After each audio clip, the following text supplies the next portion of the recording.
Have you met some crazy people who are out to scare you or even ruin your life? Well, these following true horror stories are about just that. Please like and subscribe and let us get started.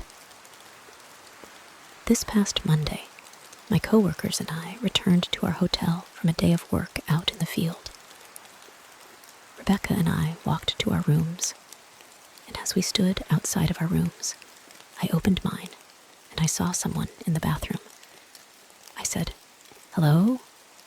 Nobody answered. My first instinct was that it was a cleaning lady in there for some reason, and then I saw my bag with my clothes in her hands. I said to my coworker, "There's a woman in my room."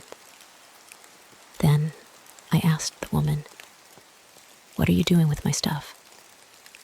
It gets a little fuzzy here because I can't remember everything I said and what she said.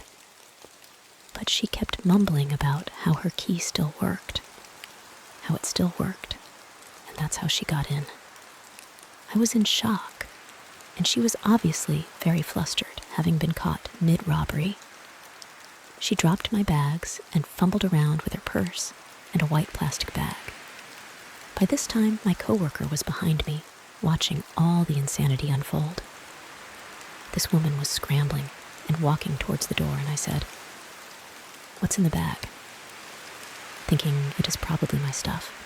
And so she said, No, it's just my things, I'll show you." And so she did. I looked, and I didn't see anything of mine.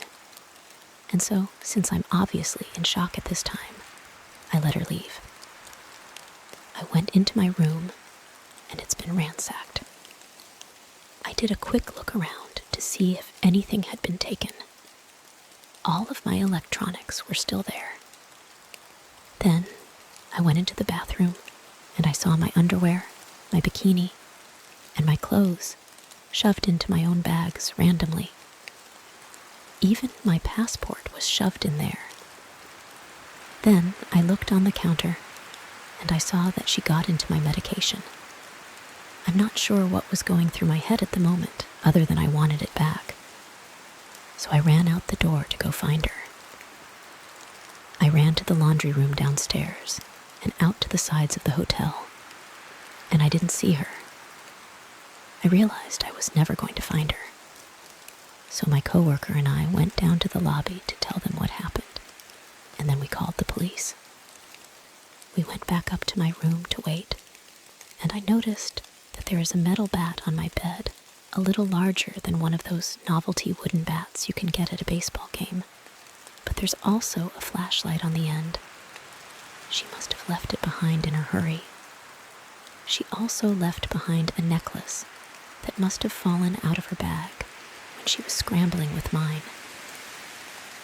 I was mostly freaking out at this point because I thought that she'd gotten away with my medication that I need. The police got there and took our statements and looked around the room as well. One thing that I noticed was that there were bits of drywall in the sink, and I pointed that out to the cops. But none of us really knew where it came from.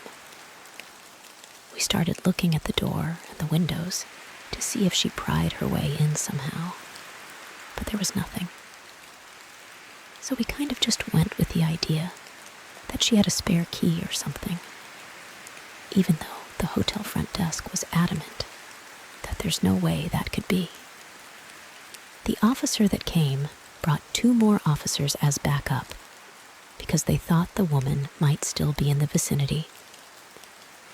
But after our statements were taken, there was nothing else they could really do, so they left. I sat down to finally make some calls to tell people, and as I'm on the phone, I'm thinking about the drywall in the sink, and it still didn't make sense to me. So I'm on the phone and looking at the drywall and the mirror on the wall right above it. And then it hit me. I got my coworker and asked her to help me pull at this mirror on the wall. And we took the mirror down, and there's a hole there just big enough for a desperate junkie to squeeze through. I asked Brian and Rebecca if I should call the cops again to let them know that I found this, and my boss said, "There's still 2 cop cars in the parking lot." So I went down to tell them, and the female cop kinda rolled her eyes. But the young guy said, "I'll come check it out." They both came back up, looked in the hole, and found a pillow, blankets, cigarettes, clothes, toothbrushes. This woman had been living in the wall behind my mirror for God knows how long. She had access to me and my room at all times. I know it might be hard to picture. There was a crawl space about 2 feet wide in between the 2 rows of rooms. One of the officers called the original officer to come back and take pictures of this. She explained to him what's going on, and all I hear over the radio is, "No fricking way." He comes back, takes pictures, and is just as mind blown as the rest of us. Obviously, we packed up and left immediately. What's even crazier is she has probably been there a long time. The last time we stayed at this hotel, I would randomly smell cigarette smoke, and I assumed someone was smoking in their bathroom, and it was traveling through the vents. But nope, a junkie was smoking just on the other side of my mirror. She had access to other rooms, too. The holes in the walls were from a renovation, and the hotel hadn't properly patched and just covered up with mirrors. She could have been hanging out in people's rooms when they were gone. Anyway, this was insane, and I'm taking a little time off. My fiancé and I threw a dinner party one time to celebrate his mom completing chemo.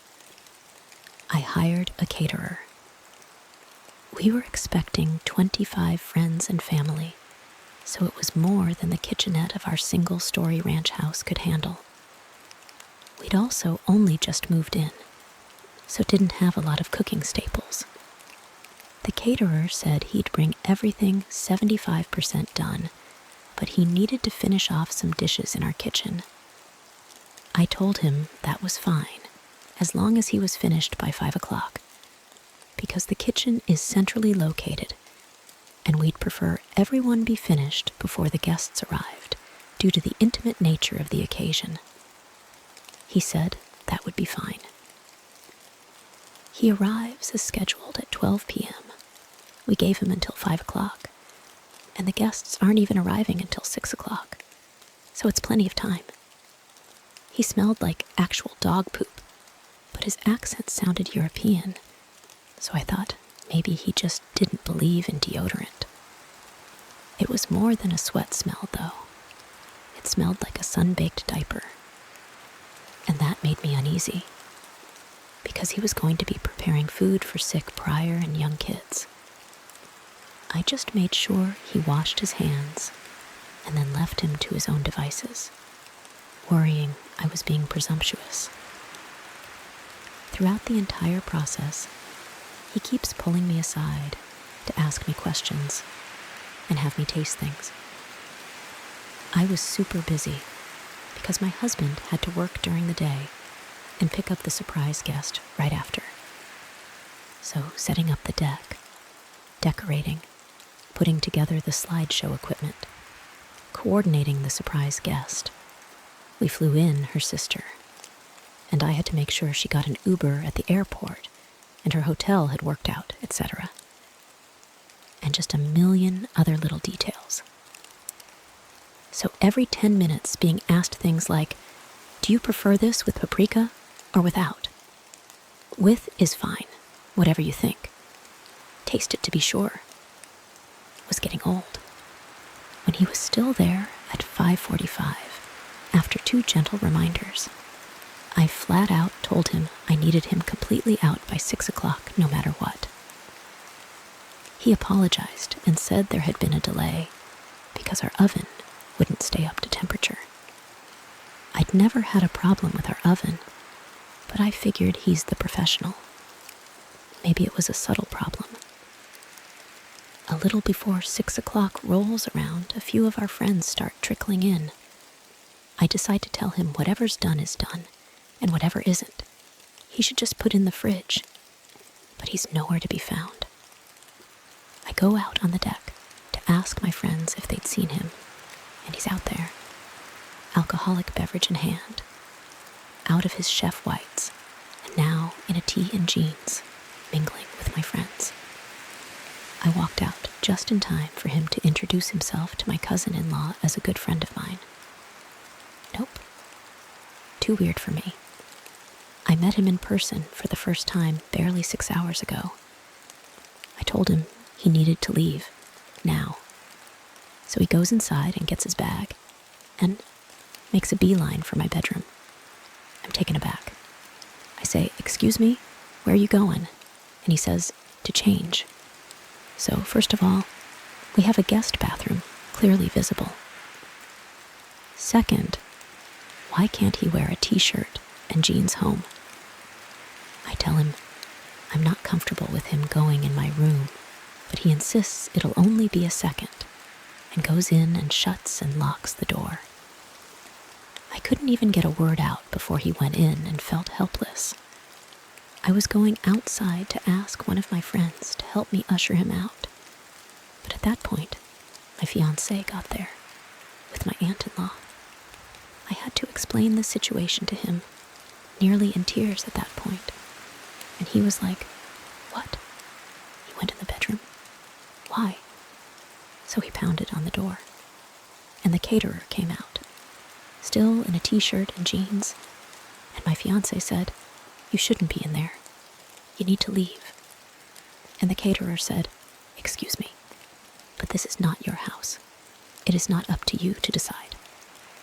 And my 6'4", 260 pounds fiancé tells him, "Yes, actually, it is his house," and puts a hand on his back and guides him to the door. The caterer says, "I thought she lived here." And he says, "Yes, my fiancé lives here with me." And the caterer goes nuts. He turns to me and screams, "You lied to me, you bitch." I have no clue what he's talking about. He starts yelling about how I lead him on and calling me a bitch some more. I don't know who he thought the man in the pictures with me around the house was. So my fiancé says, "Oh no, you won't talk that way in my house.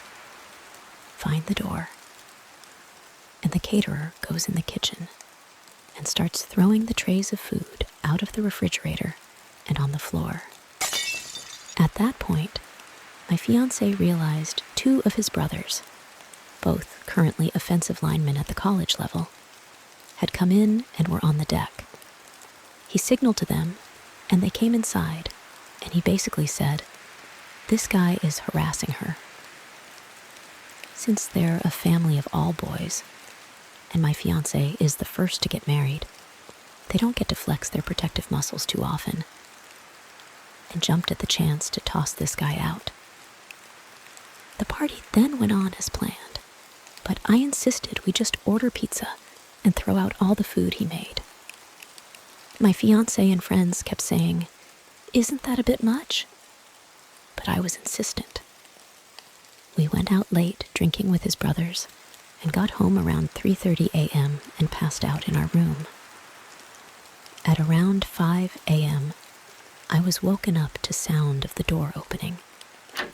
I figure either we forgot to lock the door in our drunken stupor and it blew open, or one of his family forgot their keys or something in the house and didn't want to wake us. His parents and his local brother have a key. But his parents never, ever, ever, ever let themselves in when they know we're home. And his brother had had even more than we did, and was definitely not awake and driving around at 5 a.m. It wasn't nearly windy enough for the door to have blown open. It had been tranquil all night. So I wake up my fiancé and whisper, "Someone just came in the house." and he said the same thing. Probably my brother left his wallet or something.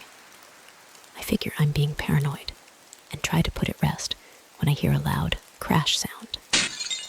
With that, my fiancé was up and on his feet in one movement. He told me to lock myself in the closet and call 911 while he went and looked around. As I was pulling out my phone, we hear in that distinct accent, "Hello?" And I realize it's just this insane caterer. I'm not worried about this caterer physically overpowering my fiancé, or me for that matter, so I charge right out there. The caterer is shirtless and clearly on something.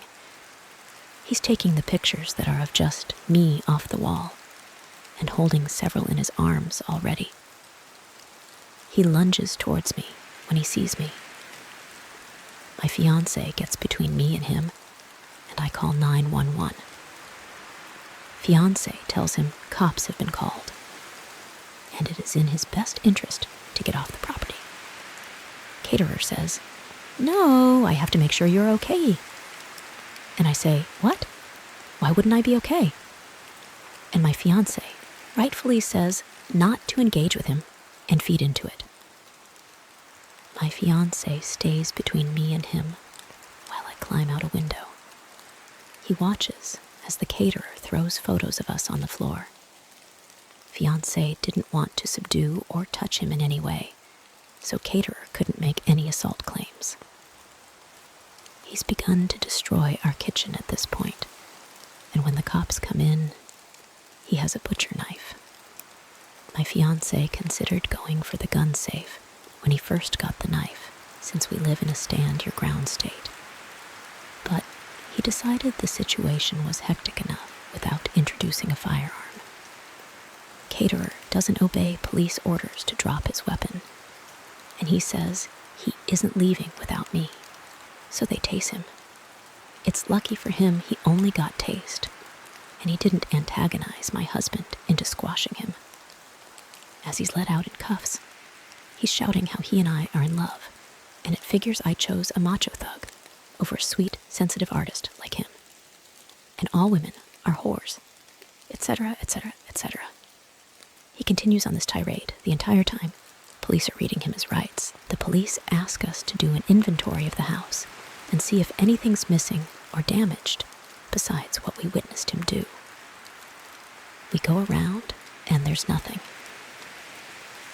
But then I remember he was in our room yesterday and go through the room. All my panties from the dirty laundry hamper were gone, and my vibrator had been moved from where I keep it. We were so freaked out in the aftermath that we replaced all our kitchenware, toothbrushes, sent our sheets to be professionally cleaned, and had a cleaning crew do a deep clean on the whole house. So glad we decided not to serve the food to our guests and my fiancé's medically fragile mother. He sent me a letter from prison that thankfully my husband intercepted, because I was still recovering from the whole thing. We gave it to police, who helped us get issued a no-contact order. He was sentenced to 3 years in prison 5 years ago, so he's out by now. But thankfully, we did not meet. Back when I lived in the rural Midwest, about 10 years ago, I lived in a house right off of the highway. My house was right between one town and another, almost right on the county line. Our house had a big circle driveway. If you drove in the driveway, you would be going straight towards our barn. If you curved right, you could pull into our garage. If you went past the garage, you could circle around, in front of the house, and pull back out to where you started. Our house had 2 large double doors in the front, which we rarely used. We always used the door that was inside the garage. One night, it was very late. My doorbell rang. My husband, my 3-year-old daughter, and I were all asleep. It woke me up, and I thought maybe I was dreaming. It rang again. I woke my husband up. He thought I was hearing things until it rang again. It was very dark outside, but we have a dusk to dawn light, so most of the driveway is pretty lit up. Unfortunately, you can't really see the front door, say, unless you open the door and look out. You can open just one at a time, or you can open them both by using two latch-like things that are in the top and the bottom of one of the doors. My husband gets up, and I follow him. He decides he is going to open the door. I want to call the cops, but because we live on the county line, we know it's going to be a while before they can get there. He opens the door to a girl, maybe early 20s.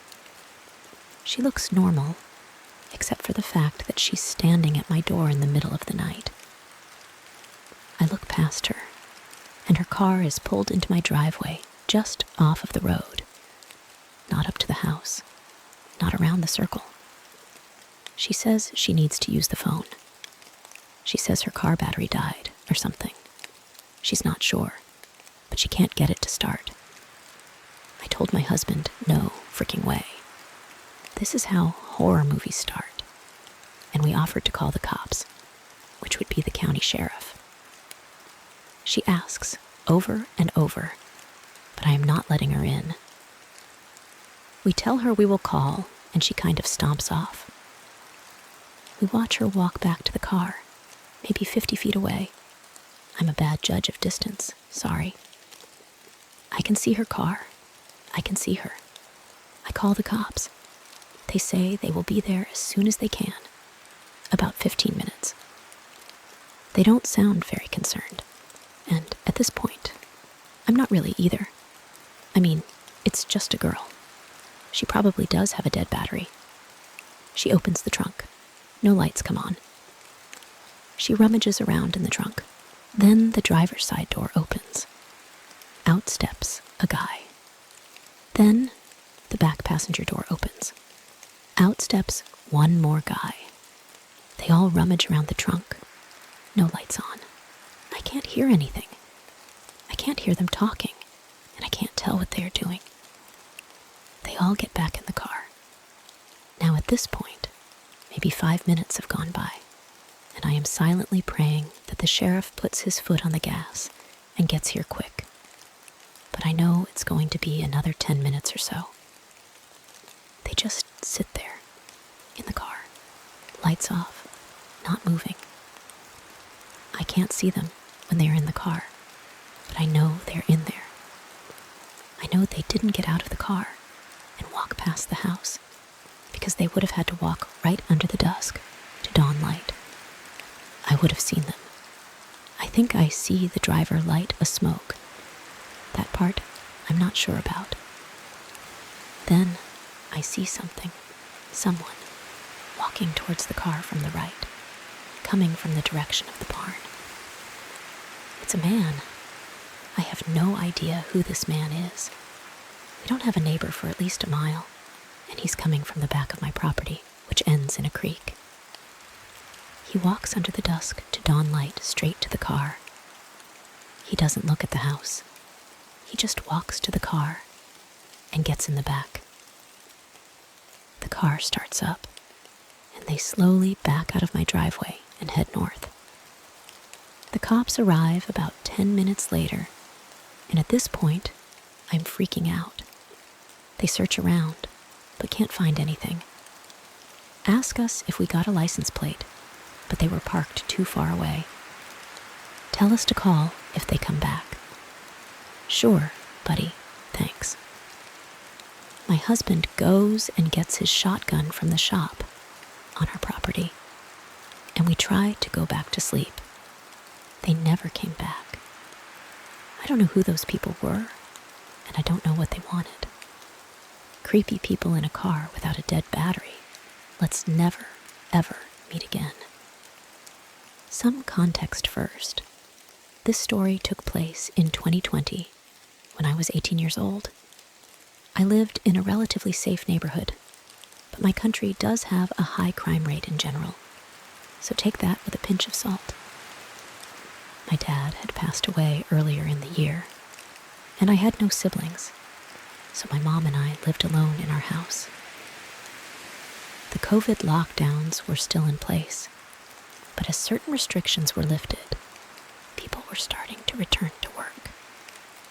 Between my house and the train tracks was a stretch of empty field. It became a safe, quiet space for me to escape to whenever I needed to get out of the house.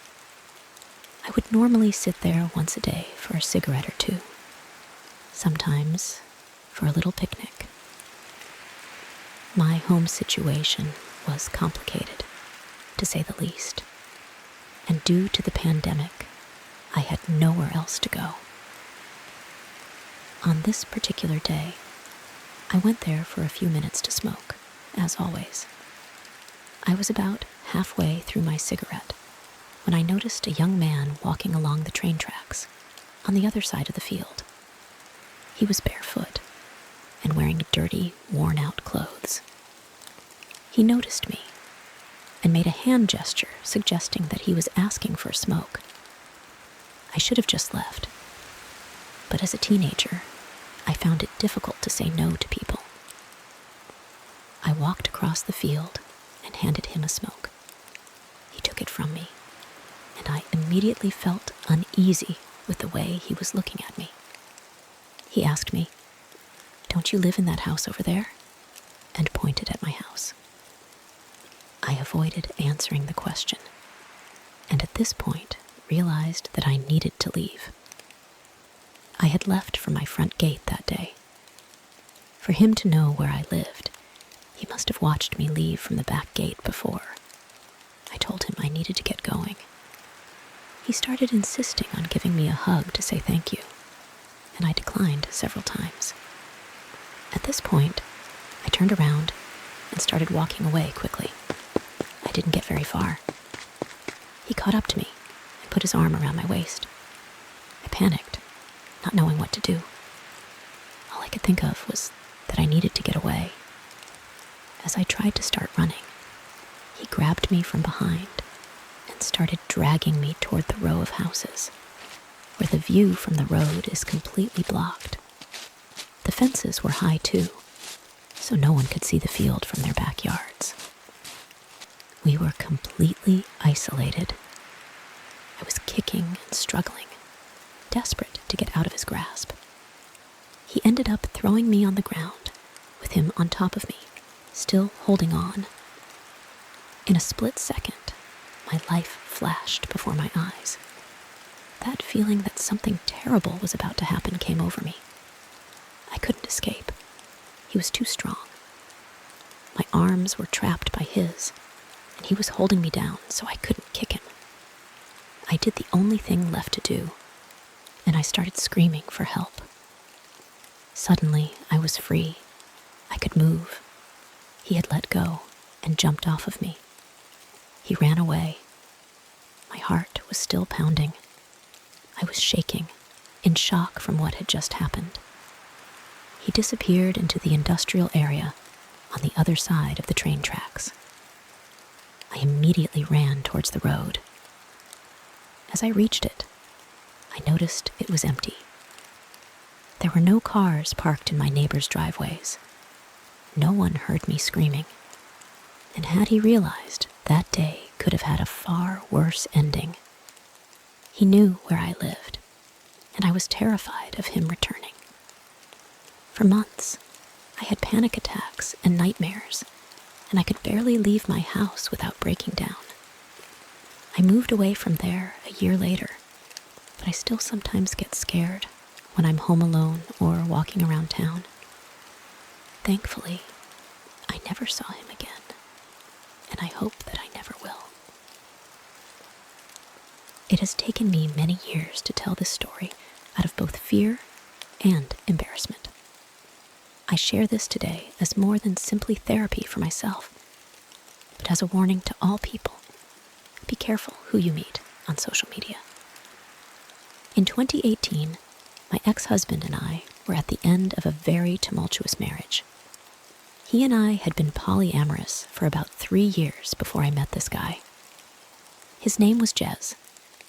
I met Jez on OkCupid. I was 28, and he was 42. We hit it off very quickly. After a few weeks of talking, I agreed to meet up with him at a restaurant close to my house. We sat and talked for a few hours before I invited him over to meet my husband. Things went very well, and they seemed to get along, so Jez and I started dating. This guy completely swept me off my feet. Jez was sweet and caring. He enthusiastically listened to every little thing on my mind, engaged and validated me.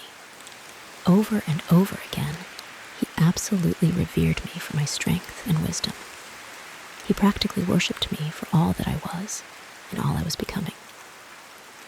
He showered me with gifts, flowers, and random good deeds, just to make me feel safe, wanted, and cared for. I had never been in a relationship that felt quite like that. It was wonderful. It was as though we had been looking for each other for years. After the first few weeks, he had a meltdown over my polyamorous nature. He pulled the plug because he said he was already falling for me and couldn't handle sharing me.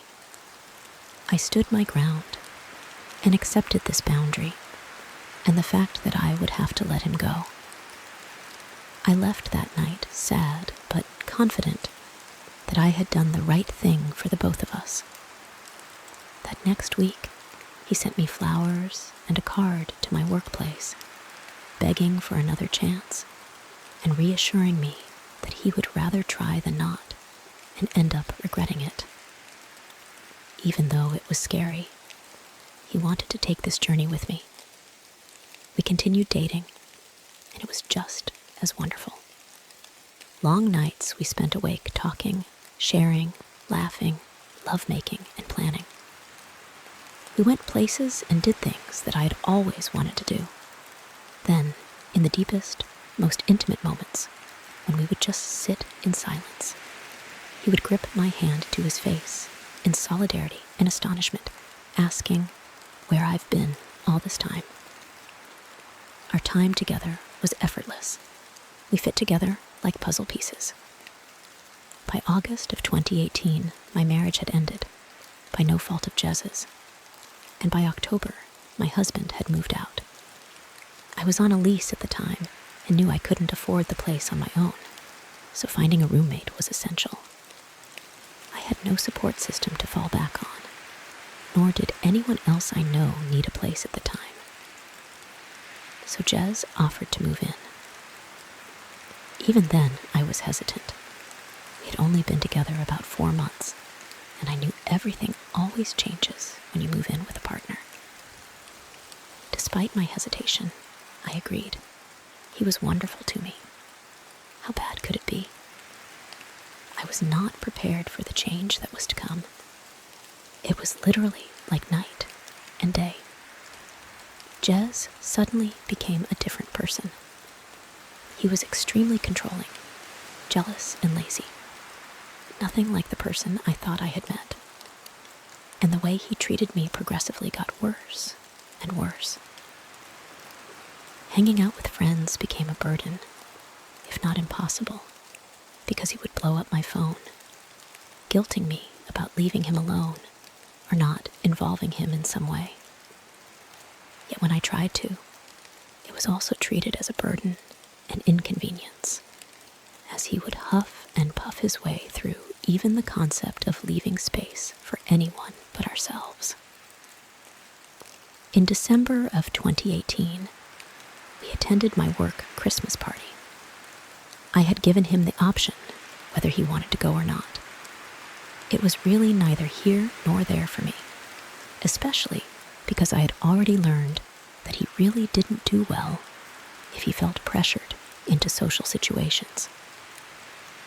I opened the invitation to him because he had expressed to me over and over that it was important for him that he was involved in my social life.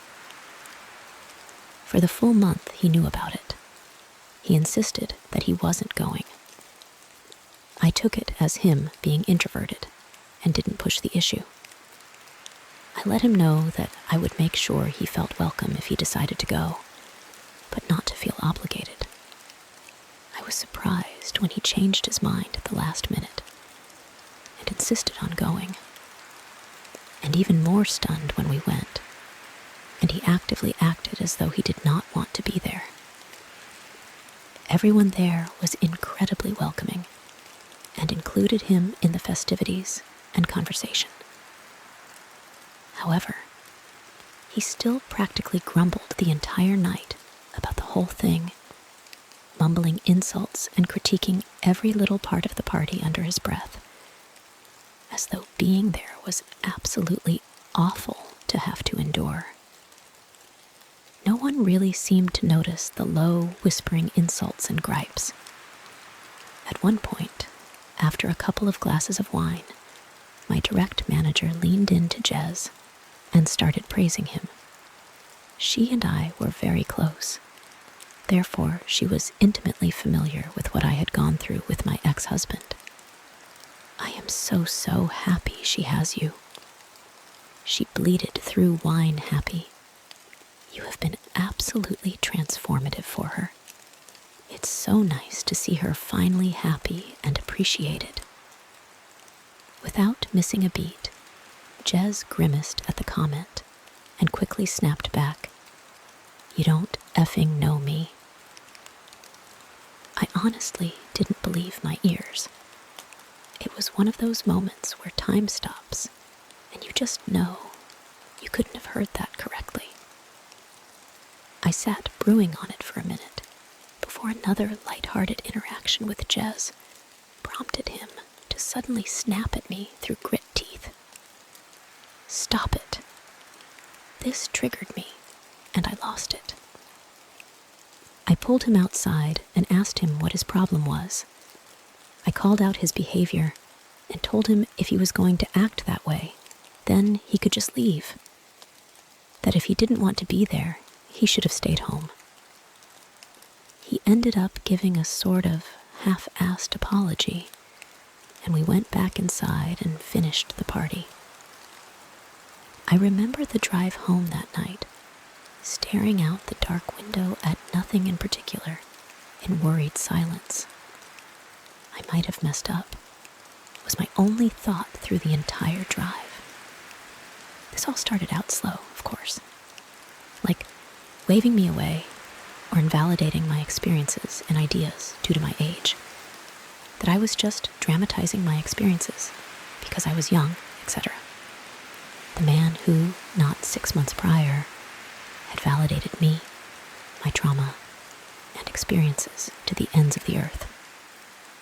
Now every time I started a story or tried to share anything, even trying to plan out meals for the week, he would openly show annoyance, as though I was violating his time and attention. Before I knew it, he was snapping at me over every little thing. If I asked how his day was or talked about my day, he would aggressively shut it down. "Why do you always ask me that? I don't want to talk shop at home. I really don't care about your work. It's work." Before I knew it, I couldn't even bring him a plate of breakfast without being snapped at. It was as though he was testing me.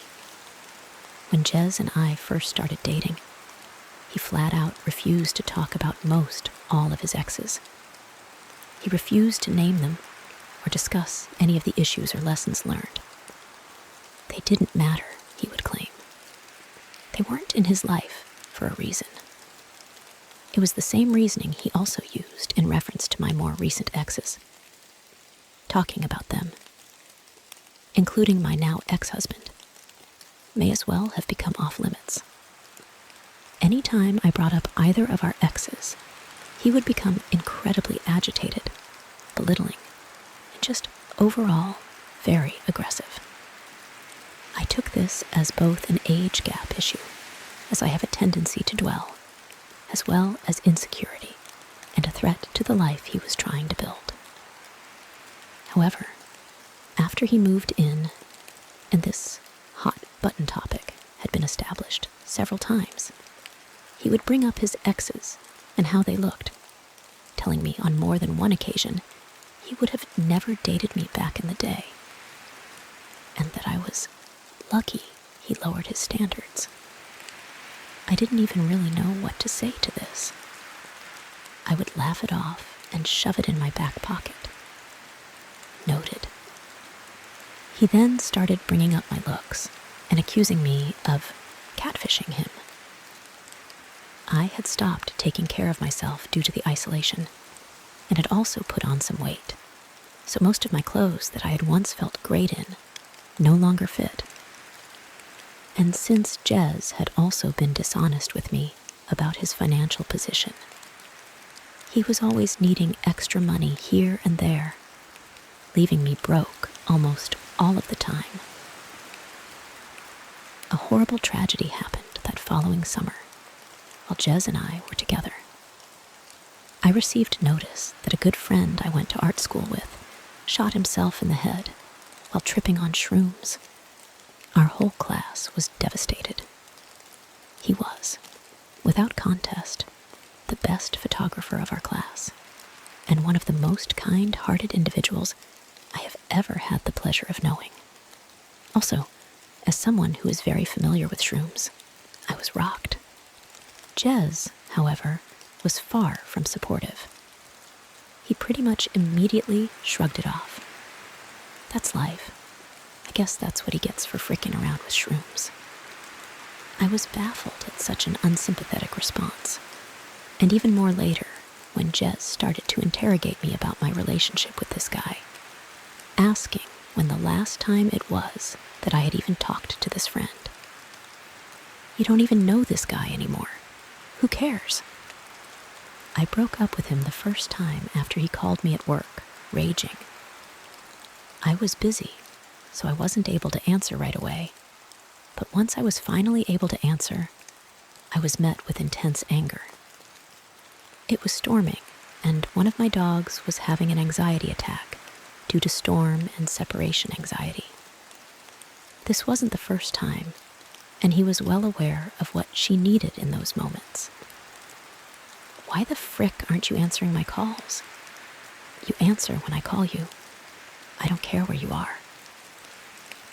He went on for a few minutes, calling me a bad girlfriend and laying into me over my sudden distance and lack of communication while I was at work. At this point, I was done and I lost it.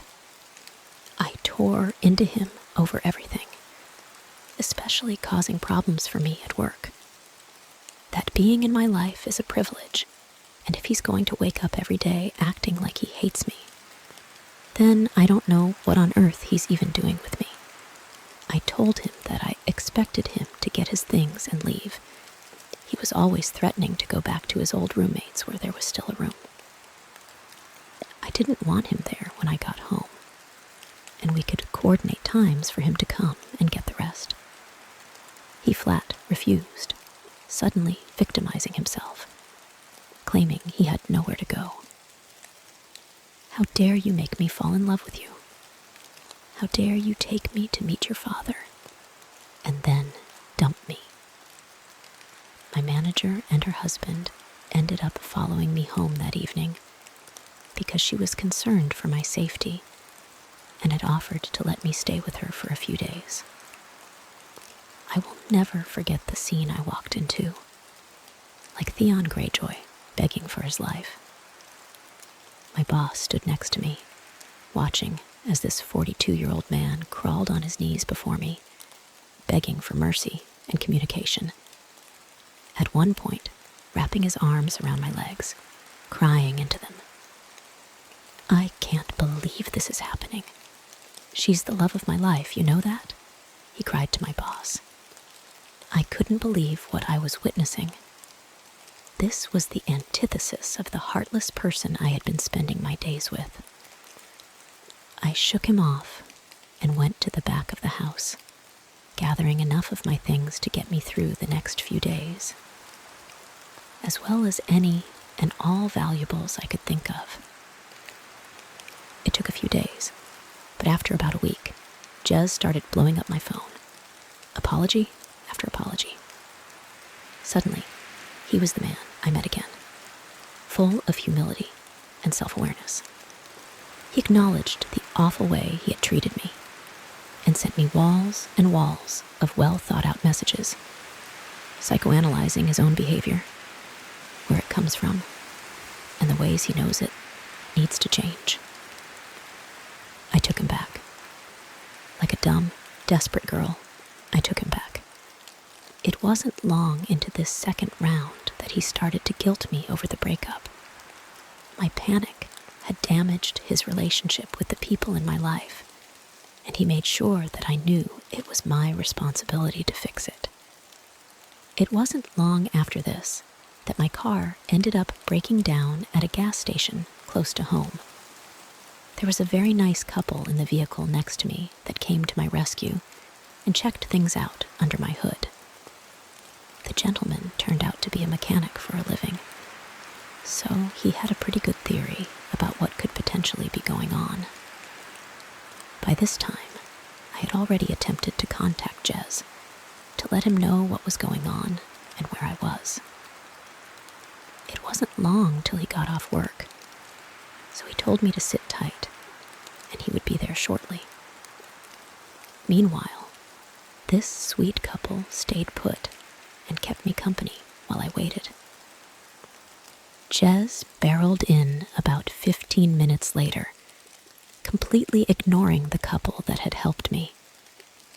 Touching base, the gentleman handed me a slip of paper with a name and phone number on it, reviewing what he thought was going on with my car. Before Jez butted in, cutting him off, I said she's fine, he snapped.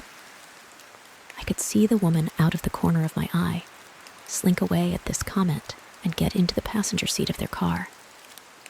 I could feel the sudden tension, like maybe she's been here before. The gentleman didn't move and shifted his attention to me as Jez walked into the store. I could see he was clearly concerned. "Are you okay?" he asked in a low, almost whisper. "You don't have to answer that, but if you need anything." He looked down at the number in my hand and nodded to it, seriously. With that, he got into the driver's seat of his car and drove away. I've thought about that couple countless times since that night. Everything went right back to the way it was before, as though the initial breakup never even happened. The same eggshells, the same belittling. If anything, it was worse, because I had permanently damaged our relationship. If I had just not been so dramatic, if I didn't run away from everything, then maybe he wouldn't have to work so hard for respect in my life. One night, we got into an argument. I don't even remember what it was about, but I had to be up early for work the next morning, so I paused the argument in order to get some sleep. When I went to lay down, I heard the TV turn on. I have a sound bar, so the volume can get pretty loud. Jez proceeded to turn the volume up and up and up, far past any volume I ever pushed those same speakers to, even for parties. The very walls were reverberating with the sound of the TV at astronomical volumes. Jez then started laughing hysterically. It was a laughter manic with anger, as though something might be funny on TV, but he might also jump through a window right now. I remember laying in bed, absolutely horrified at what was happening. I knew things had gotten bad, but now I was scared. I got out of bed and asked him to turn it down, to which he responded, scoffing, "I'll watch TV if I effing want to," and turned it up even louder. I felt like I was in a horror movie. I started crying at this point, begging him to please just let me sleep. He started mocking me and calling me names for crying. "Boo-hoo!" you! Poor baby is crying again. That's your card, isn't it? Crying? This caused the fight to start again, and he started screaming at me, followed me to my bedroom, where he suddenly punched a door not 2 inches from my head. His eyes were black, and he looked me in the eye, sending the clear, unsympathetic, and hostile message that was a warning, and next time he wouldn't miss. My whole system had shut down at this point, and I sunk to the floor in a panic attack. My ex-husband had issues with violence. Jez knew that. All our rentals prior to that one had holes in walls and doors peppered throughout our unit due to my ex-husband's inability to handle his emotions. But he never hit me, or even came close to it. I crumpled to the ground, feeling powerless, trapped, and afraid. As my thoughts continued to race, he continued to berate and mock my panicked state. Most of our argument from that night was a blur, but ended abruptly once he threatened to put my social security number on the dark web. At this point, all that was left in me was to fight. I blacked out and went ballistic, screaming at him to get out. I felt rabid and dangerous as I screamed like a banshee for him to leave my home. It was over, and I was ending it that second. I contacted my landlord and explained what had been going on. Jez would also end up contacting her, weaving his own tale that I was moving out, and tried to have the lease transferred into his name. Luckily, since I was several steps ahead of him, my landlord didn't fall for it and contacted me immediately. She personally came and changed my locks for me, gave me the personal contact of a police officer close by in case he showed up again, and took half off my rent for the next month. I am forever grateful to her for these simple acts of kindness that were above and beyond anything I would ever expect from a landlord. It took weeks for him to stop messaging me. The only reason I didn't block him was out of fear that he would show up at my house. Though I had contacts for protection, I knew I would rather get a daily apology video than have to deal with him on my doorstep. So they persisted. For a while. The same act from before. The love bombing, the promises, grasping at straws, trying to find the weak spot where I would let him back in. But I ignored it.